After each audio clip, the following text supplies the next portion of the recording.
สวัสดีเนาะ FC ทุกทางเนาะเป็นลุมเด้อ ECP เด้อมื้อนี้เนาะจะมาอักกี้ไทยลูกค้าได้เบิ่งเครื่องสุหารเนาะจะมี3บอกเนาะจะเป็นตัว C2 เด้อกับท็อป A ตักติโกเนาะเดี๋ยวเอาไปใกล้ๆเบิ่งเด้ออันนี้เป็นตักติโกเนาะ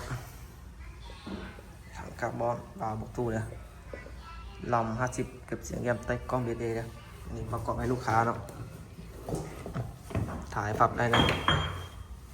งามร้ายเนาะใหม่ๆเลยเนาะนี่ทำประกันอยู่80 เมตรเนาะตัวนี้ก็เป็นตัวท็อป A ท็อป A สีฟ้าสีบอลนะหลายคนเขาเรียกสีบอลถ่ายตัวนี้ตัวออกใหม่เลยเนาะท็อป A เนาะเพิ่งมาใหม่ๆเลยถ่ายปรับได้เนาะงามหลายเนาะมันจะมีสีเขียวๆนี่สีฟ้านี่เปล่าประกอบเป็นเปล่าบล็อกทุ16แบรนด์โมเบียเนาะถังคาร์บอนเก็บเสียงแอปพลิเคชันเนาะท็อป A นี่มันจะมีเป็น3สีเด้อมันจะมีสีดำนี่ชื่อรูปของมันเนาะสีดำ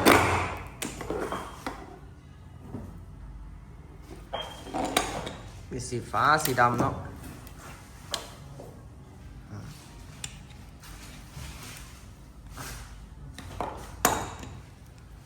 อันนี้ก็สีขาวๆเนาะบูเขาจะเอิ้นว่าสีอย่างสีบอลบ่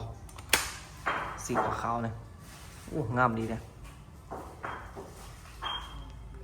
ลูกค้าจะได้สุดรถก็แทรกเข้ามาหาเลยเนาะถามได้เลยเนาะสุหารมันมีหลายแบบเนาะ M4 K2 Factor ตัติโกตุ๊ก A C2 อันนี้มันเป็นปิงกล้องเวทฮันเตอร์เลย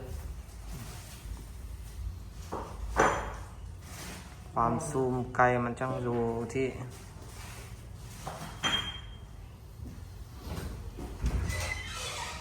เวลาเตอร์มันจังไม่มีไฟเส้นแดงจ้ะตัวนี้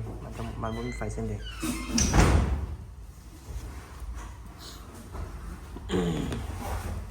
ตัวนี้ก็เป็น C2 เนาะ C2 มันจะปรับสปริงท้ายมันอยู่นี่งามดีเนาะตัวเนี้ยเครื่องมันเป็นเครื่องไซกอนนะ42เก็บเสียง FM5 บาวบ็อกทูเนาะประกอบเป็นกล้อง BSA เนาะถ้าซื้อทางหาน้องที่ซื้อบอกหนึ่งจังมีได้แถมมาสูบเติมลุมลูกปืน1 กับเนาะมีรับประกันด้วยซื้อก็ตั้งกล้องตั้งบาวให้ลูกค้าเรียบร้อยเลยเนาะ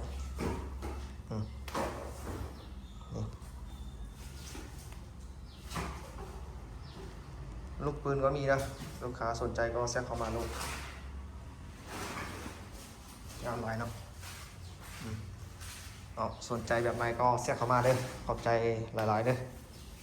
เขาฝากกดไลค์กดแชร์กดติดตามเด้อขอบใจ